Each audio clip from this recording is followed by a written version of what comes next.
The United Nations has a new refugee chief. Barham Salih is a former president of Iraq. He takes over as High Commissioner for Refugees in January. I'm Erwin Loy, Senior Policy Editor at The New Humanitarian. Salih is a bit of a surprise pick. The position has almost always gone to a European. Just as rare, the new refugee chief has actually been a refugee. Salih says he's been displaced twice.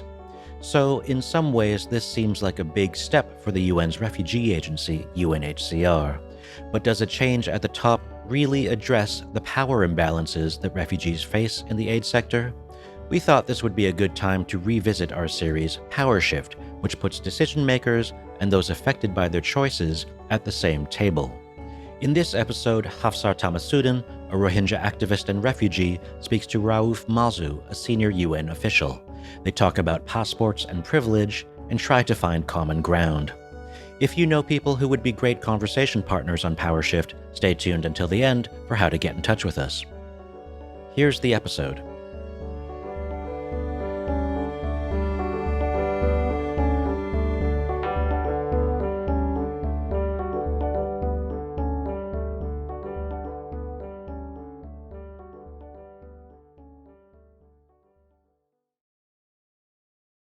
Since the day I was born, I was a stateless. And then I grew up and lived as a stateless person. So I have known the injustice, tasted it, lived in it.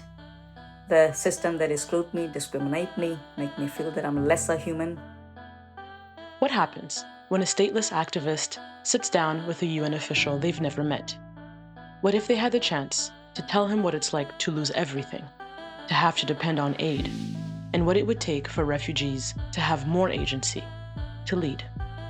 What I have come across over and over again is that the systems and the policies and the legislations are forbidding them, not allowing them to be self-reliant.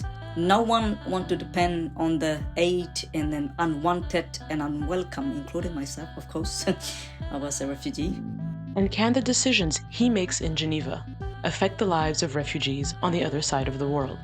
People who find themselves in displacement are saying, we don't want your eternal assistance. What we want is for you to make sure that we can enjoy our rights, that we can, as fast as possible, have normal lives, and that we can fend for ourselves. Endless, eternal humanitarian assistance is definitely not the solution. Could their conversation change how those decisions are made? We're about to find out. This is Power Shift. I'm your host, Melissa Fandira.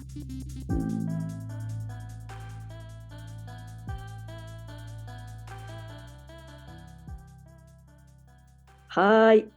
Now, when you could easily pronounce my name, I am remembering how to pronounce your name. Raouf. Did I say it right? You did. Hafsar is yours, yes? Yes. Excellent. Very nice to meet you. Very nice to meet you too. There are more than 43 million refugees and more than 4 million stateless people in the world, according to the UN. Now, the international aid system doesn't set government migration policy or put an end to conflicts, but it does play a key role in supporting refugees and stateless people. On one hand, the aid system can be the difference between life and death for many. On the other hand, it can keep people in a state of perpetual aid dependence. Many have been born, raised, and lived entire lives in refugee camps in Kakuma, the West Bank, and Cox's Bazar. These days, refugee-led organizations are taking up more space and calling out the outsized influence of aid agencies on the lives of so many living in displacement. Their demands are clear. No decisions about us without us. But the truth is, while a few refugees might get invited to discussions about their own conditions, very few actually have power. The power to influence the decisions that affect them. Power to speak to the authorities who forced them to be refugees in the first place. Or the power to simply speak up for themselves. And that's why we wanted to bring together Hafsar and Raouf. Because here on Power Shift, we're asking, what's possible when decision makers and those affected by their decisions sit down and talk? Before I became refugee, my journey started as a stateless person because in our country, Myanmar, Burma, they amended citizenship law before I was born in 1982. So when I was born, a year after, now you know my age, and I was born as a stateless person, since a baby. So it means I never had a birth certificate in my own country. Hafsar Tameesuddin is a stateless Rohingya refugee rights activist currently resettled in New Zealand. Before that, they lived as a refugee in Malaysia for nearly a decade, and today they are the Co-Secretary General of the Asia-Pacific Refugee Rights Network. But their activism reaches far beyond their official paid duties and includes advocacy work for survivors of sexual and gender-based violence and the LGBTQ+ community. Hafsar identifies as queer and uses both she and they pronouns, as you'll hear us do the same throughout this episode. Yes, I was born in a small town connected to Rakhine State, where we have a smaller number of families of Rohingya families there. Growing up as a child, I then always questioned myself, why a different treatment to me? Why would they call me such a derogatory term? They will not call us Rohingya, but they will call us something like Kala. It's just discriminatory. You are a lower rank human, a subhuman, You are not the same as other. So there was always a thirst for justice in my heart. So I was always like, one day, if I make out of this country, I'm going to be so vocal about this human rights violation for myself and for others. Their counterpart in these conversations is Raouf Mazou. Raouf joined UNHCR in 1991 and has been with the UN's refugee agency ever since. Today, Raouf is UNHCR's Assistant High Commissioner for Operations, which means he oversees its regional bureaus and leads the agency's efforts to provide longer-term solutions for displaced and stateless people. Essentially, Raouf's job is to make sure UNHCR has what it needs to fulfill its mission.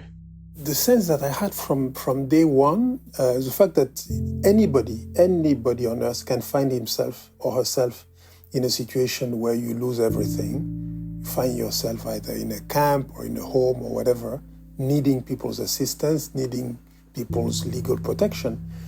From that time, that day of July 91 when I started, at no point did I doubt that this is what I was meant for. So that's how I could continue to do the same thing for 33 years.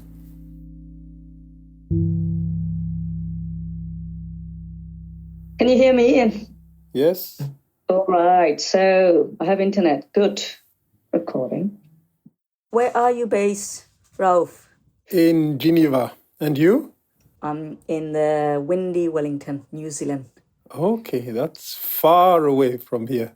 Yes, I am far away from the rest of the world. It's always painful when you do online meeting. But I understand it's 6 o'clock? It is 6 o'clock. Thank you so much for making it a bit less painful for me.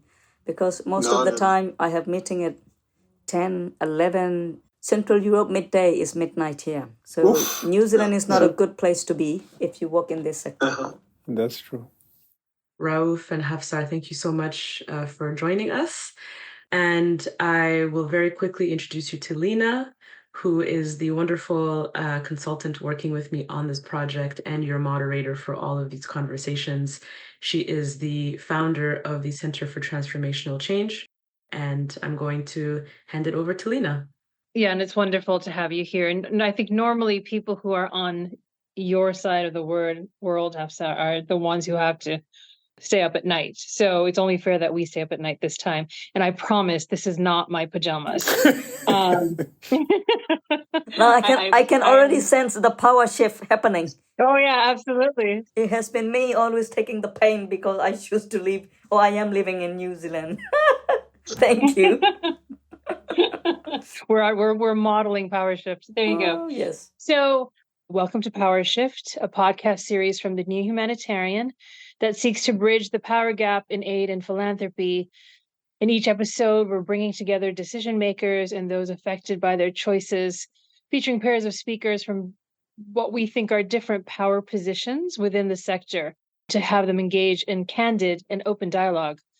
And we've asked you to come together as a dialogue pair because of your work on and expertise in and lived experience in forced displacement and the role that the humanitarian aid sector plays in hopefully in serving refugees, migrants, and asylum seekers. Just a question, the two of you haven't spoken ever before, correct? First time. Oh, wonderful. Okay. I'd like to sort of start with a little bit of an icebreaker question. Where do you come from? You can answer that in terms of geography, in terms of education, in terms of positionality. What's a story that tells us where you come from and how those beginnings have helped you become the person you are today? And Hafsar, I'd like to start with you. Well, where did I come from? I come from a country called Myanmar, Burma. That is the country where I was born. And your second question is, how and what brought me to be where I am in terms of doing what I'm doing? That seems very simple yet difficult question. I must say, everything that I experience as a person with lived experience or as just a human that has shaped me to be who I am today. The good and the bad, the challenges, the support, the system that I live through, all this thing has shaped me to become who I am today, I think. As Hafsar said, it's a simple and complex question at the same time. So I come from Benin, Republic of Benin, which is a country in West Africa. But when I was born, I was using a Congolese nationality because I was a Congolese and I am a Congolese national. Because at the time of independence, my family, which is originally from Benin, had moved to Congo, Brazzaville. But I happened to be born in Switzerland, where I spent a good part of my life. And then I worked in various parts of the world. So I think that's what defines me, the fact that I was born in a place. I have another nationality, I have two other nationalities, and then I have, throughout my life, been moving around the world, living in different locations for work, primarily. So I define myself as somebody who has many different routes, and I would say it's comfortable everywhere I am. Can I get one of your nationality, please? Because still today, no country in the world has told me that I'm a citizen of a country yet. I'm still waiting for the New Zealand government to give me citizenship. Because of my extensive trouble for advocacy, they have declined my citizenship. They said, you need to be in the country adequately. I said, well, I've been traveling for human rights stuff. So I was smiling because you have so many of what I really would like to have. One, because it is painful to travel with the Convention Refugee Travel Document. It's such a painful process, discriminatory and exclusive, even at the airport. And I was going to ask, can I ask one from you, Raouf? Maybe I'll send you one. Which one do you want? Benin or Congo? I can send you one. It doesn't matter. As long as I can travel with less pain, it's fine. Can you tell us about this experience of using the Convention Travel Document? Because the purpose of the document is to make sure that you're in a position of traveling, and it is New Zealand which has provided you that document. But when you say it's difficult to travel, what are the issues that you're encountering? People do not believe you are allowed to travel legally because the cover of the book, it doesn't say a passport. It says Convention Refugee Travel Document 1951. The moment they see that, what is this? Why are you traveling with this? The airline staff will say that. The immigration will say that. So they don't know that document. They have zero knowledge. And then if they do know, they are concerned that you will not go back. You will seek asylum wherever you are going. And then there are many times when I apply for visa, people will say, can you get a letter from the Immigration New Zealand saying that you will come back to New Zealand? I was like, why wouldn't I come back? But you have visas. You get visas when you travel. I must get visa for every country that I go outside of New Zealand. Without visa, I cannot move out of this country. Even with that visa, it is always the case.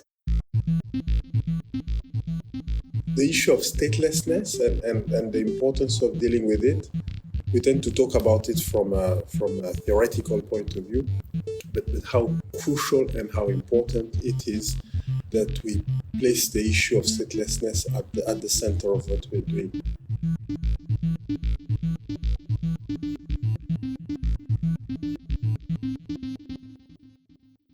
Since the day I was born, I was a stateless. And then I grew up and lived as a stateless person until I left the country somewhere in mid-20s of my life. So I have known the injustice, tasted it, lived in it, the system that exclude me, discriminate me, make me feel that I'm lesser human, and a lot of deprivation. So, the first instinct of human beings when people are being oppressed is you are angry, but then slowly you then think about, what do I do in this messiness of life? Is there anything that I can do? Then I was, okay, maybe I could do something. And I also, as I grew up, I realized I'm not the only one who is in that misery and miserable lives. There are many other thousands and hundreds in different parts of the world, from my own country, in my neighboring countries. I could either choose to be vulnerable and remain vulnerable, or I do something about it.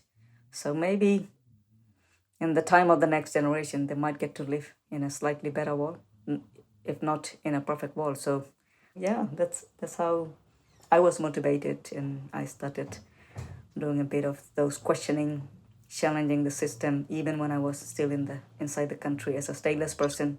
It wasn't easy, it is risky. Even when I was an asylum seeker in transition country, even when I was a refugee, I constantly challenged myself and others to think about it, reflect about it. I started in 91 with UNHCR, and I wouldn't say that my objective was to work for UNHCR. It happened because there was a circumstance where somebody said that we're looking for lawyers, fairly young people from the continent, from the African continent, to start at a point where UNHCR was hiring. But the minute I started, the first place I went to was in the northern part of the Democratic Republic of Congo. At that time, it was called Zaire. And from day one, I realized that this is the work that I wanted to do. And I continued doing that work. And the reason why, or at the beginning, the very first days I was working for the organization, the key thing for me, you are in this case, it was a camp.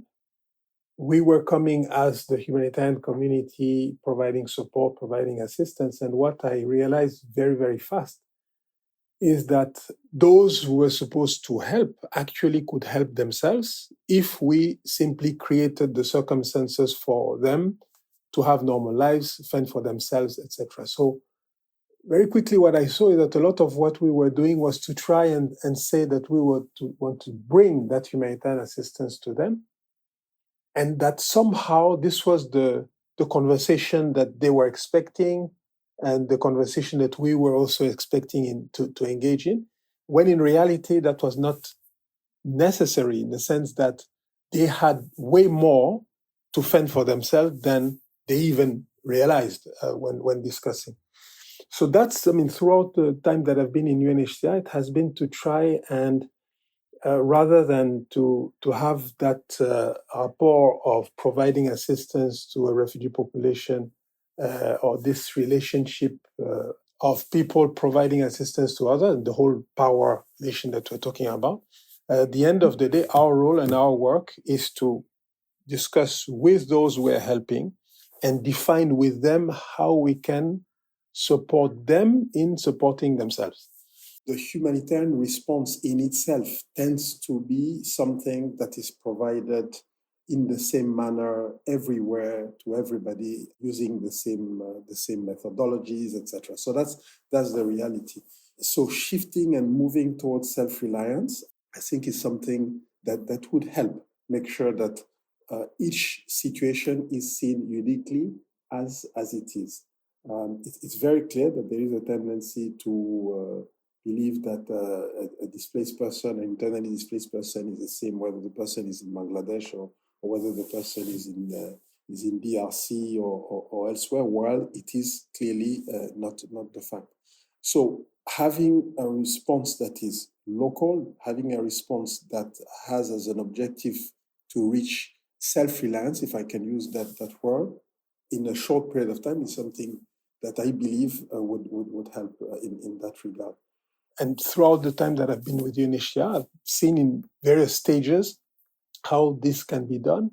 And I would say that we are now at a stage where this is much more spoken about, than it was 30 years ago when I started, where the relationship between the so-called aid community and refugees, displaced people living in situation of statelessness was more this kind of imbalance relation.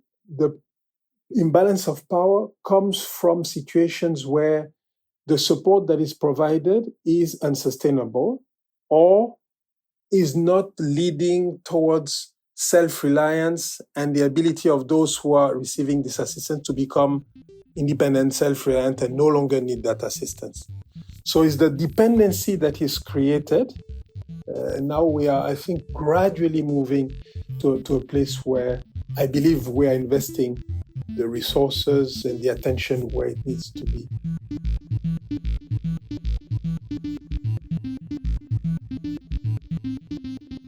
Why do you think the power within communities and the unique aspects of communities, why do you think that's overlooked? Why do you think people who are displaced or refugees, why do you think they're treated as a monolith within the sector?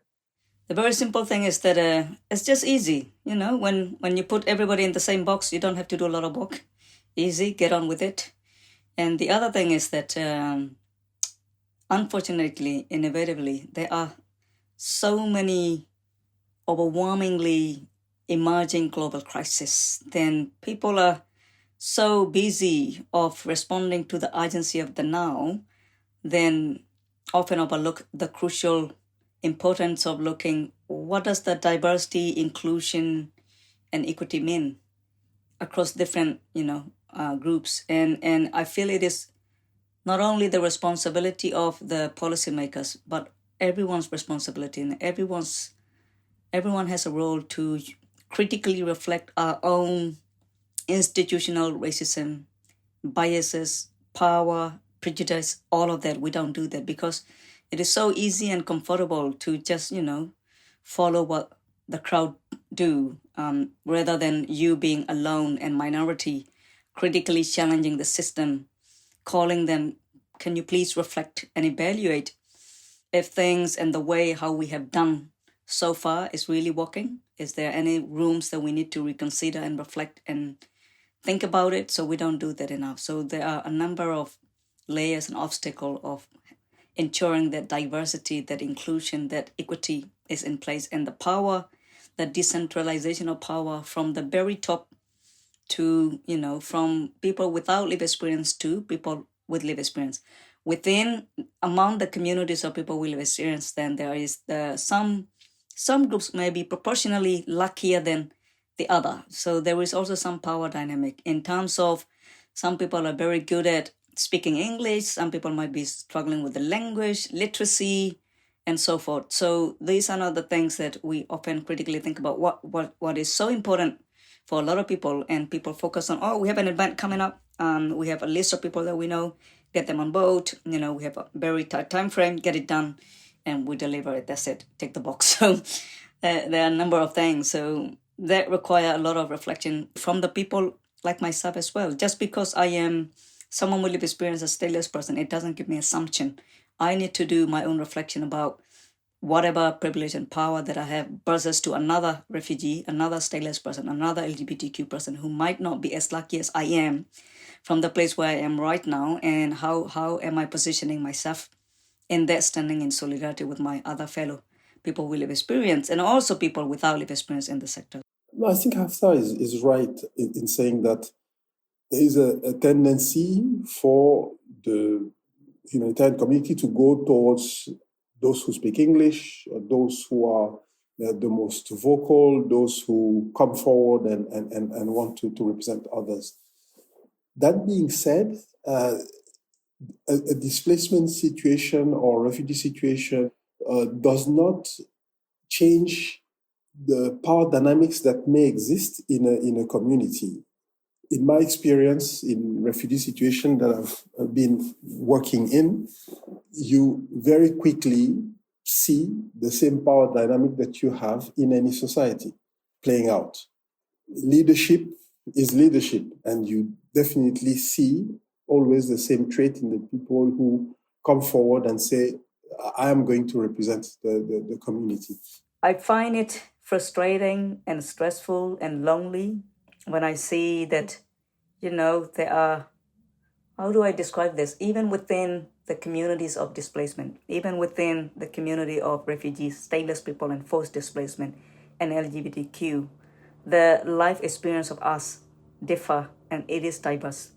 The statelessness issue from Rohingya and Myanmar is very different than the statelessness issue of Nepal. The statelessness issue from Global North is very different.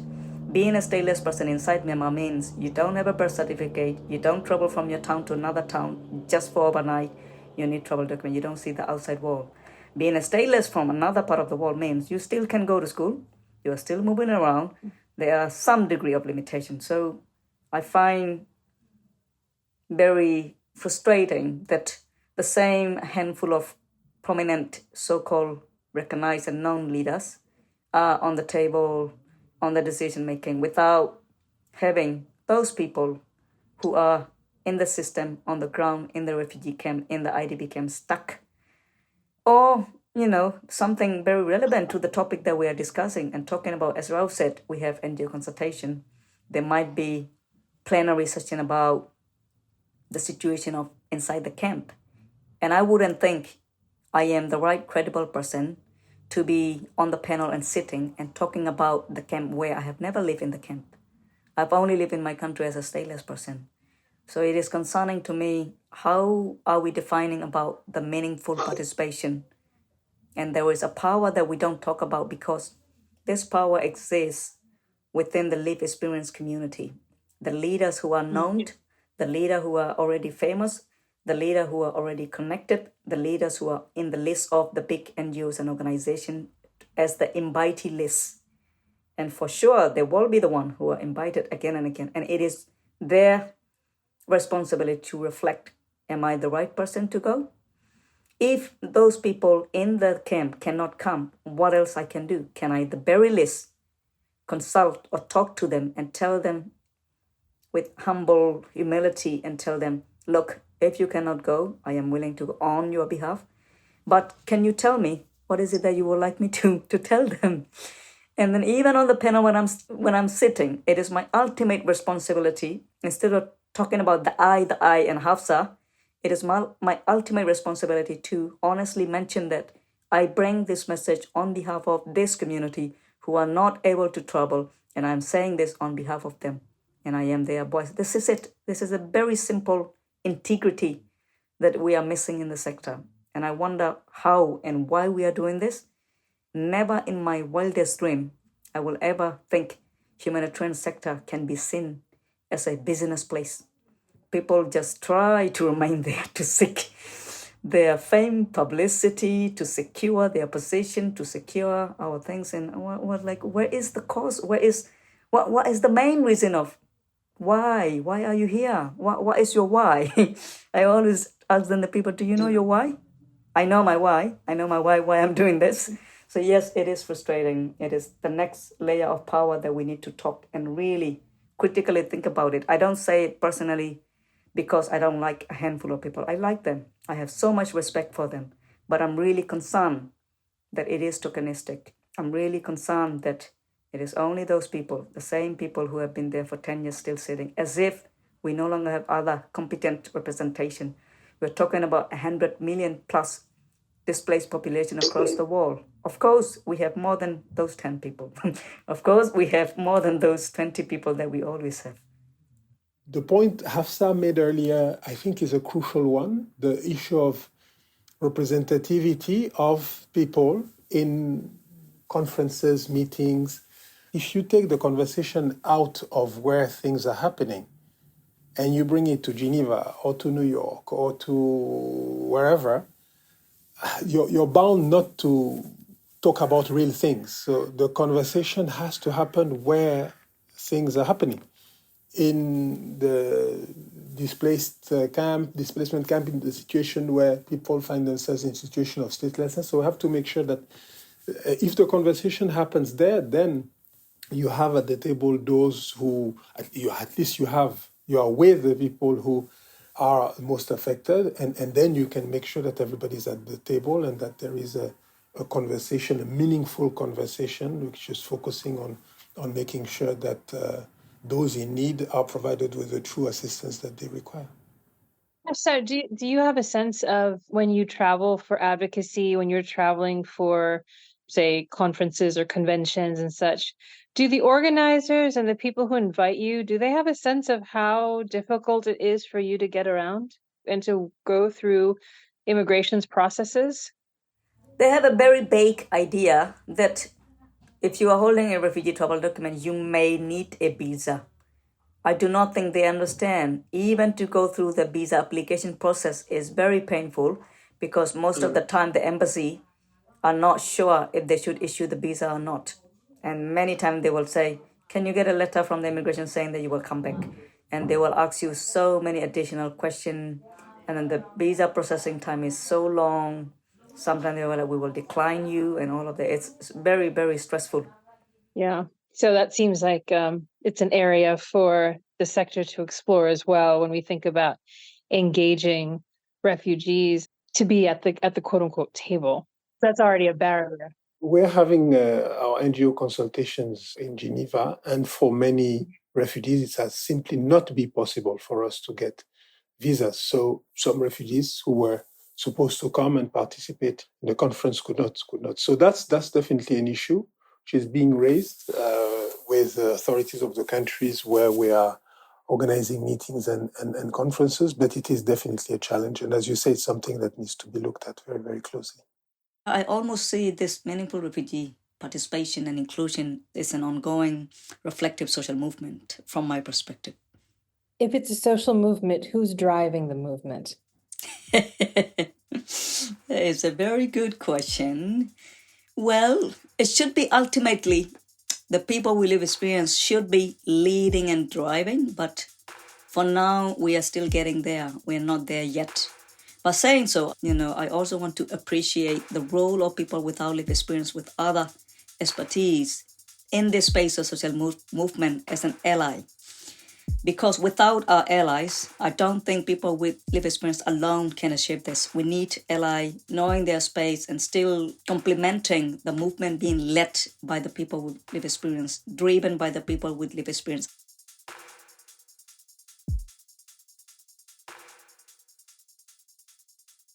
The concept of power is something that we often talk about in human rights or a little bit also in development, like, there's a framework around power dynamics and such. It's only recently that I've been hearing the concept of power really discussed in the humanitarian aid sector in this way. Hafsar, how do you relate to the concept of power in the humanitarian sphere? Is it a word that you use? Is it a concept that you use? Is it useful to you? How do you relate to it? It is useful to use in some case scenario. It can be taken a little bit as people might feel a little bit offended when people confronted to think about the privileges that we have. I would like to think about more as a position of privileges. I find it as a former, stateless person, still stateless, and refugee and all of that. I find it sometimes perhaps I don't think it's coming from a position of any ill will. Is it people have a good heart? People always want to do good. Because they have a good heart and goodwill, they want to nurture and rescue and save the people. Let me do this for you. Let me tell you what you need. The people who make this decision, the giver and the recipient's mentality. We are giving you the humanitarian assistance you are receiving. Because you are receiving, because we are also working in this sector for a long time now, we know by heart, we already know everything, the trends, the needs. So let us do that for you. Let us take care of you. But then I think in many ways, we are now at the stage, at the phase that we are now aware that it is not working really well in the humanitarian sector. If we assume and think that we know because we are in the position of privilege where we can give, where people will receive. And we have been in the sector, in the space, we have other knowledge, although we don't have lived experience, which is really important. I will acknowledge that the academic and educational institutional knowledge and all of that. It's really important, it's crucial. But then because we have all these privileges and knowledge, because we assume we know everything, it's not serving the sector. So I think it is more important to challenge ourselves and others and confront, to be mindful of the privileges that we have, and also appreciating what does it feel like? What does it feel like to be the receiving body? What does it feel like to be in this situation? What does it feel like to be dependent on aid? Do you like it?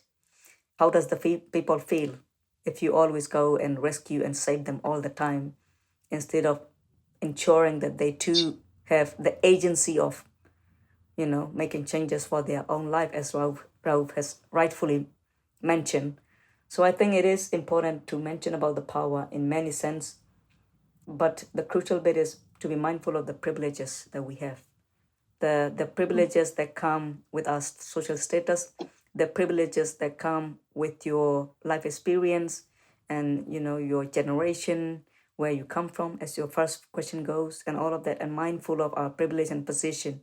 And how do we position in this humanitarian sector for the greater cause?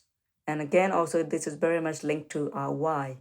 Why are we in this sector? Why do we do what we do? And I think it is really crucial. Again, the reality is, if you look around the world now, these humanitarian crises are overwhelmingly getting worse. Nothing is getting better. If we do not look into this privilege, power, how do we position ourselves in the best way moving forward for the greater cause to ease this overwhelmingly arising humanitarian crisis, and look into the sustainability, look into the independency, the agency of the people to be able to be a part of the change maker for their own future. Otherwise, we're not going to make it. It is impossible that only a group of people, only a handful of sector and organization are, in the position to make these changes. It is impossible. We need to get everyone, including the affected population, to play a role in addressing this and responding the humanitarian issues, emerging, existing one, and the overwhelming one. We'll be right back after this message.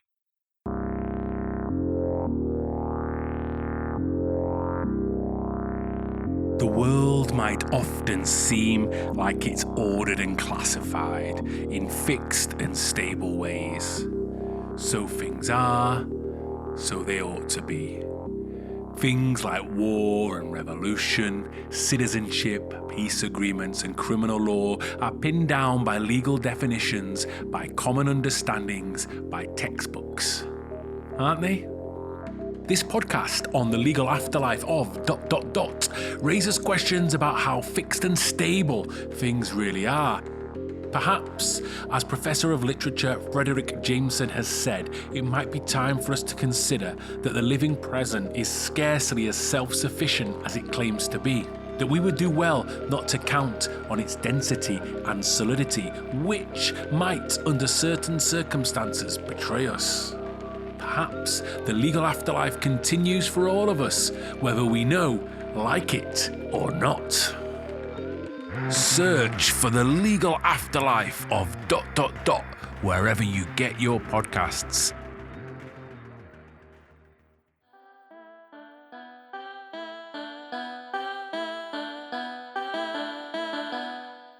Hafsar, it's an imperfect term, but you're closer to the ground, quote unquote, right? The proverbial ground.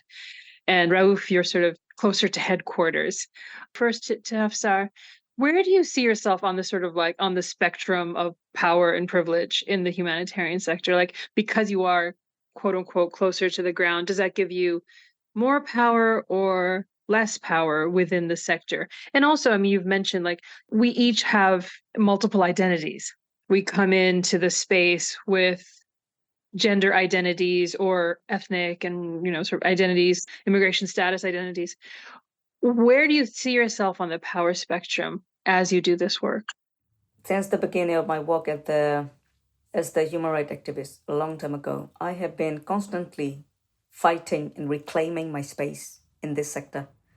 Now I became one of the co-secretary general of Asia Pacific Refugee Rights Network. And I serve at the UNHCR advisory group of meaningful refugee participation a little bit, and I go to all this. None of this were given. They all were fought for. They all were something that I had to reclaim and advocate and struggle to be in those positions. Now I have this leadership position. A lot of people will think, oh, now you are the SG. Your life has been busy. No, there is the next level of challenge or weight. People are now looking at, okay, now you become the SG of a network as lived experience. Are you competent to do this work? There is questioning of your competency, compared to other people at the similar age of me. Of course, in terms of other skills, I may not have that, but lived experience. People talk about, oh, meaningful experience, meaningful refugee, great, you have someone. But then when lived experience people come in this kind of decision-making leadership position, they then have this concern about, competency. Are you competent? And then with your identity, are you supposed to be in this leadership position, such a network of, an LGBTQ community and all of this. So it is constantly something that I have to fight. And then now I'm also struggling between, now you holding this position, how do you justify between you being someone with lived experience and then you also being as the co-SG? Does it then, because you are given this position, does it then undermine your ability to be those important discussion as lived experience person? Because the privilege come with this title, sort of, then you are now SG. And people will be like, oh, you're no longer credible to be in the room full of leaders with lived experience. So I was like, well, I'm still someone with lived experience. Just because I'm SG now, you don't invite me in the consultation with High Commissioner where other refugee leaders are talking. Why? Then I don't want this title. I want to be in the room more than a title. So there is still a lot of ongoing that power, privilege that I'm struggling day-to-day basis. And I feel in another way, still people do not appreciate. What does it like to be born as a stateless person? What does it feel like to be only get to resettle to another country 5 years ago and you have to catch up with your degree? You have to try very hard, to be embraced and respected in those positions. People feel like you are competent. What does it feel like? And I feel it's very underrated and unappreciated. What does it take for someone with lived experience to revisit all the trauma, difficulty, and challenges we have lived and still holding on to this, reclaiming our space in the sector and also balancing this competency question and leading and leaving as a lot. Sometimes I feel very overwhelmed. But then I said to one of my friends, I said, if I never pay this path for other lived experience people to come in, this place will never be a given. I will still remain here, maybe for another 1 year. So this co-leadership things, lived experience person being in the leadership position is landed in a calmer water. People see with their own eyes. Lived experience people have the different set of skills, competency, than institutional knowledge, than other, which are also crucial in this space. I will not say these are needed, really needed, but there's other things that the lived experience leaders bring in. Are we ready to actually embrace it, respect it, and complement it? I'm listening to Hafsar, and what I think is that she has the power. If our objective is to resolve problems, if that's the objective, it may not be, but if that's the objective, the power is with Hafsar. The institutional element that you're referring to, as opposed to lived experience, I would say that the actual power is with you, because you have both the lived experience and the more institutional approach through your functions. I think the influence that I have, or the power that I have, want to use that word, is first to explain what I see when I travel around the world. Power that I have is to connect people. When I meet a farmer in the southern part of Niger telling me, I don't want humanitarian assistance, I want support so that I can continue to farm. I've had a conversation with somebody who is prepared to provide me with that land. I have the power to then have a conversation with the government of the country, and to have a conversation with those who can provide that support to this farmer who would like to be able to farm, and to then explain at different level, country level, regional level, global level, how at the end of the day it is in the interest of everybody to make sure that this farmer whom I met in a given place or in a given location is provided with the support to be able to achieve that. And as somebody who's worked in the humanitarian world for the past 30 plus years, I see the shift, I see the change, and I see how there is, of course, a tendency to see the person who is displaced as a victim. I see the shift between that and seeing the person as somebody who's not a victim, not necessarily a victim, but somebody who also, provided with the right support, can stand for themselves, herself, himself. So that's what I can do, and that's what I'm trying to do in my work. From outside, one may look at somebody who works for UNHCR in a leadership position as a person who are in a position of power as such. But again, the ability to resolve the problem is not here in Geneva at headquarters. The ability to resolve the problem is in the various locations around the world where the problem is.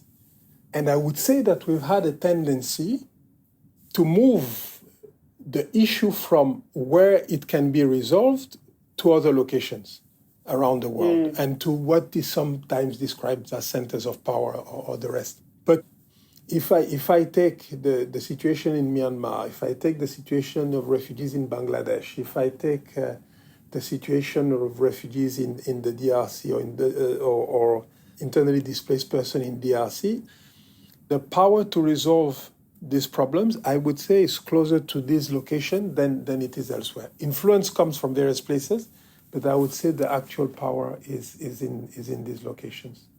There's a recognition, right, that there is a power in lived experience. There is a power in in the local.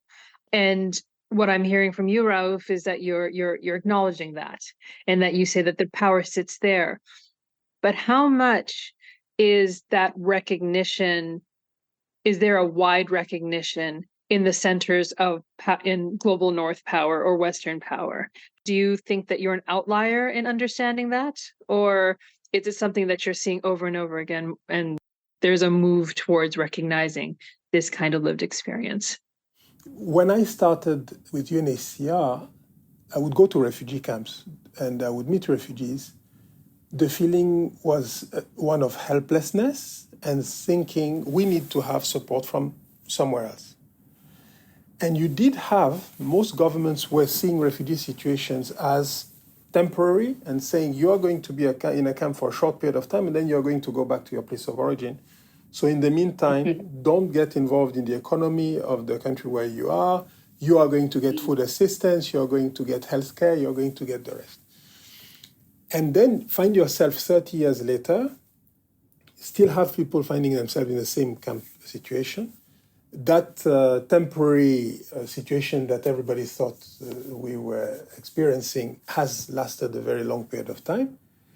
And then suddenly people realize that despite that aid or support that comes from the rest of the world, which is often shrinking over time, less and less assistance comes in, that there is a possibility for people to fend for themselves, to recreate an economy, to recreate an environment where they can be self-reliant, and less of the belief that there is a dependency on this humanitarian assistance that comes from outside.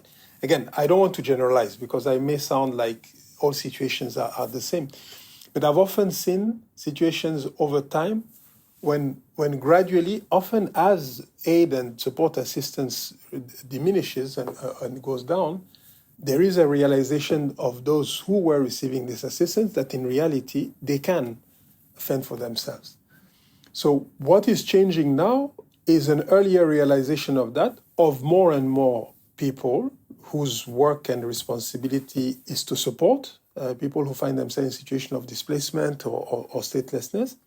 A greater realization that at the end of the day, our job and our responsibility is to ensure that as fast as possible, a person who finds himself or herself or oneself in a situation of statelessness or displacement can be self-reliant, to make it simple.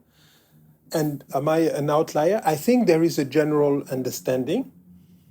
And I would say in that, those who find themselves in situation of displacement play a lead role, play a key role, and we see more and more a situation where people who find themselves in displacement are saying, we don't want your eternal assistance. What we want is for you to make sure that we can enjoy our rights, that we can, as fast as possible, have normal lives, and that we can fend for ourselves.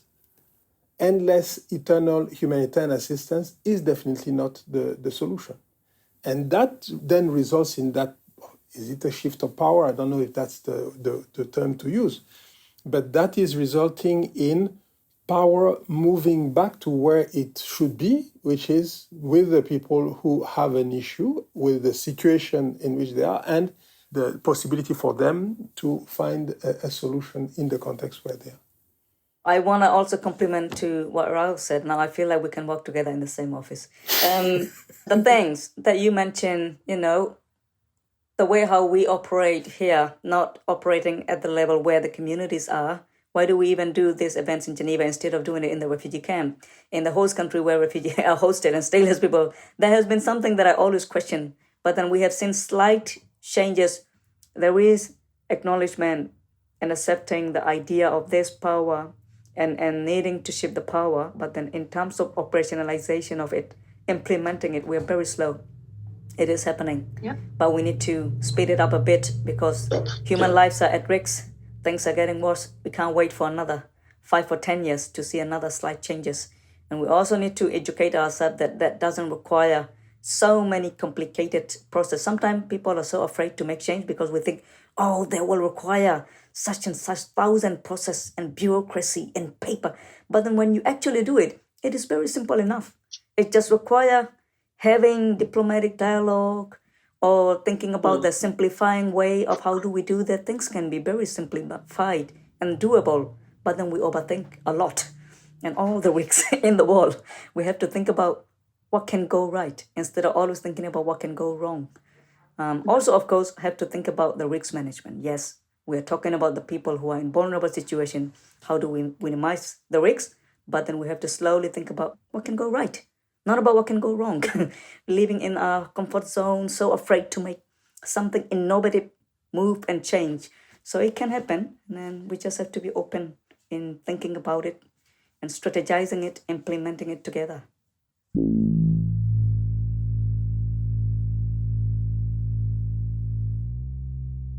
If one looks at the number of crises that we see around the world, they are unfortunately increasing. I mean, every morning you wake up with something else. Sometimes one wonders if the world is better today than it was a few years ago. It's clear that you see, looking at number of people displaced, number that if as an indicator that you see the situation is worsening. That's why it is key to make sure that we do not find ourselves in a situation where you depend on humanitarian assistance for a long period of time. Funding will never be enough. So once community becomes self-reliant, the whole power dynamic that we're talking about changes between displaced communities, host communities, between the so-called donor, between it does change, and I think towards something that is a bit more positive than what one sees at the beginning of a crisis, of a displacement crisis. I cannot agree more about self-reliance because it is not sustainable. It's not going to be there, as you said. The funding is not going to be there. But also, the reality check, this kind of self-reliance thing, within how many years that we are anticipating that we will achieve that? Are we talking about a decade? Are we talking about 5-year plan? During this transition to this goal, how are we still navigating our power, partnership between people, impacted person, and without, live experience? And even when we go and talk to this different government, different policymaker about localization, integration, social, economic inclusion of people with live experience, because, for how many years now in Sudan and different part of Africa, the civil war is ongoing, 30 plus years. And then if people are going to be dependent on aid, one day, if a very small portion of refugees get resettled, this refugee has lost some part of their life in the refugee camp without adapting into the reality outside of the wall. And then when and if this refugee resettle, they are not equipped and ready to, step into the reality and integrate. And that then require a lot of effort for them, again, wasting another decade to integrate. And then if repatriation happen, these people, because they lost their normal human development and connection in the confined refugee camp and all this constraint of social economic inclusion, then when they go back to their own community and country one day to rebuild their community, how can we expect them to be, so resilient and, equipped with the capacity that they need? So while we celebrate how far we have come, it is also really always important to remind us, yes, we've come now this far, looking back 10 years ago, but then forward looking to another 5 years, how does it going to look like? And how do we do this? Yes. I agree. No, Hafsar, I fully agree with the point that you've just made. On the number of years, I think it really depends on each situation. I've seen situations where somebody can be self-reliant in 6 months. Yes. I've seen situations where people can be self-reliant in 5 years, in 10 years. The issue is often first to recognize from the beginning the potential for the person to become self-reliant. And that requires a bit of a shift in mindset on the part of the ones who are providing humanitarian assistance in particular, to shift from looking at somebody saying this is somebody who needs assistance, and shift to seeing the person as this is somebody who has a potential to become self-reliant, should be self-reliant, but simply because of the circumstances is not at the moment. And how does one get to that? As you're just saying, Hafsar, it's something that is done with the person who is being supported at the center of the discussion. It's a conversation between those who are bringing that support to that person to say, how can we help you become self-reliant? And in all situations that I found myself in, first, it completely shifts the power relation. Yes. It shifts. And suddenly, the person in front of me says, okay, so we are equal. We're discussing of how I become self-reliant. We're not discussing how you continue to provide me with humanitarian assistance. So big shift there. It requires on the part of humanitarian actors a shift of mind, more training of how you interact, because that power relation that we're talking about does change. Can I ask you to clarify, Raouf, you said when you're talking about there's a shift in having the person, the impacted person, the person with lived experience, participate in decisions around self-reliance. Are you saying that is a policy level decision at UNHCR, or are you just sort of seeing this happen randomly? No, it's clearly it's a policy, and it's even in the partnership that we're establishing in various countries, the type of partners in which we are engaging are evolving. And in all countries around the world, what we're trying to do, what our colleagues are trying to do, is to have, as early as possible, the conversation on how does one move towards self-reliance. Now, it's not new in the sense that refugee law is about ensuring that people are not discriminated against, even if they find themselves in situation of displacement, refugees or internal displacement. I focus primarily on refugees now. And one of the rights of an individual is to make sure that the person can work, the person can be part of the economy. And if one wants to achieve this, the policy must be one of making sure that you achieve self-reliance. And if to achieve self-reliance, you must have that conversation with the person who is concerned. There is no way to achieve self-reliance if you do not discuss with the person who is the person with lived experience, as was said, or the person with that. As you are just saying, Hafsar. Well, in the region that I'm focusing on, I have not come across yet with any lived experience person struggling to accept the fact that they have to become self-reliant.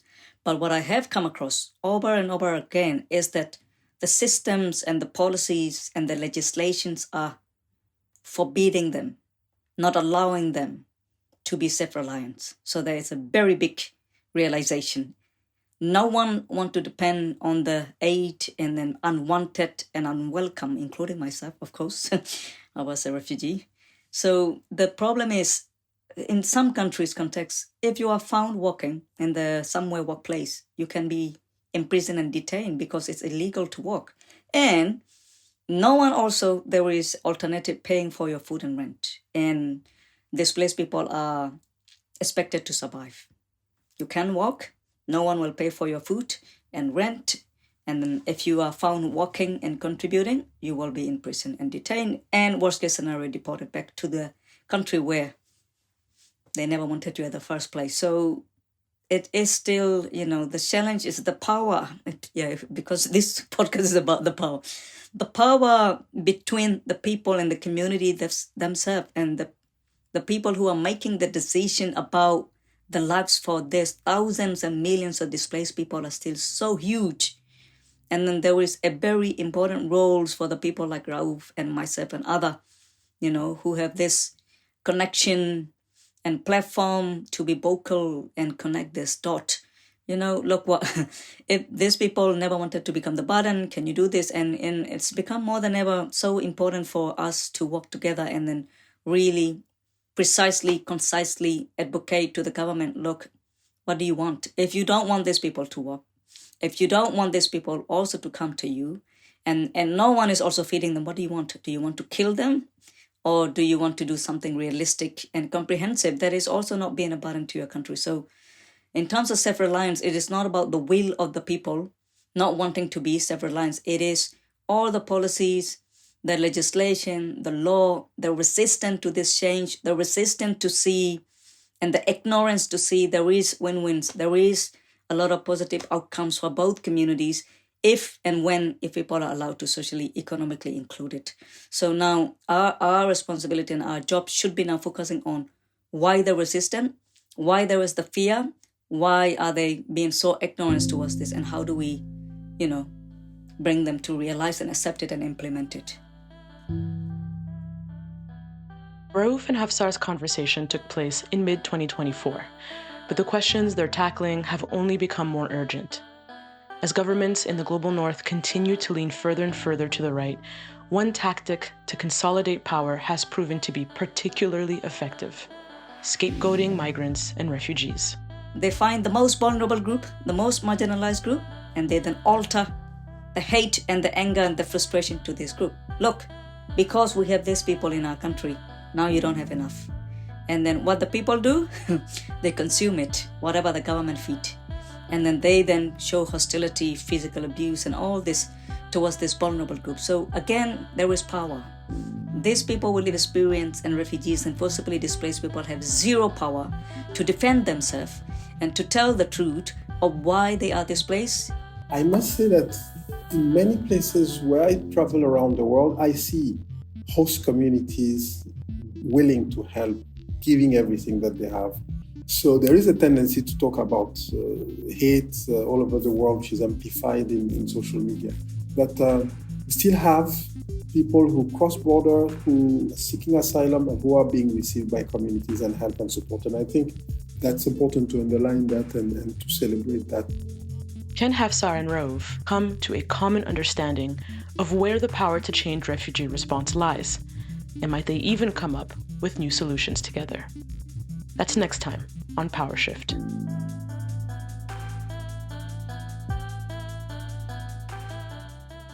Power Shift is a production of the New Humanitarian and the Center for Transformational Change. This podcast is hosted by me, Melissa Fundira, and moderated by Lena Srivastava. Power Shift is produced by Lena Srivastava, Freddie Boswell, and Melissa Fundira. Our editor is Erwin Loy. Our theme song is Chill 2.0 by Barno. Sound engineering by Tevin Sudi. You can find transcripts of all podcasts on our website, thenewhumanitarian.org/podcast. If you or anyone you know would like to participate in future Power Shift conversations, email us at podcast@thenewhumanitarian.org with the subject line Power Shift. Thank you for joining us on Power Shift.